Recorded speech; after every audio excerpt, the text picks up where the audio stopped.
नेपालमा एउटा नयाँ रोग खुब बढेको छ।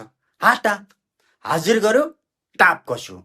सरकारी कर्मचारी 10 मिनट ढिलो भयो भने क्यामेरा बोकेर युट्युबे पुगिहाल्छन्।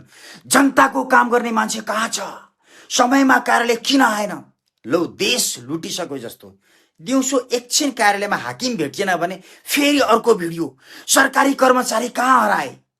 मानौ कार्यालयबाट निस्केर देशको ढिकुटी बोकेर ऊ भागु। तर आज संसदमा के भयो? सांसदहरू हाजिर भए, गणपूरक संख्या भने पुगेन। संसदको काम रोकियो। सभामुखले सांसदहरूको नामै लिएर बैठकमा उपस्थित हुन आग्रह गर्नुपर्ने अवस्था आयो। अब यसलाई के भन्ने? हाटा हाजिरमा पुरा, जिम्मेवारीमा अधुरो। कर्मचारी 10 मिनट ढिलो भयो भने देशै लुटे जस्तो भिडियो बनाउने हामी सांसद नै चल्न नसक्दा चाहिँ राजनीति हो नि भन्दै चुप।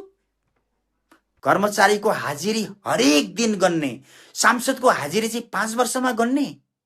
ए बाबा, कर्मचारीलाई हाकिमले सोध्छ, सांसदलाई जनताले सोध्ने हो।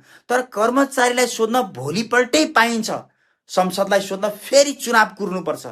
त्यसैले अब हाजिरी मात्रै होइन, हाटा हाजिरी गरेर टाप ठोक्ने प्रवृत्तिको पनि हिसाब गरौँ। हाजिर गरेर टाप कसेपछि जनताको काम चाहिँ कसले गर्ने? चिट्ठा परेर सांसद जितेकाहरूलाई यो कुरा चेतना हुनुपर्छ।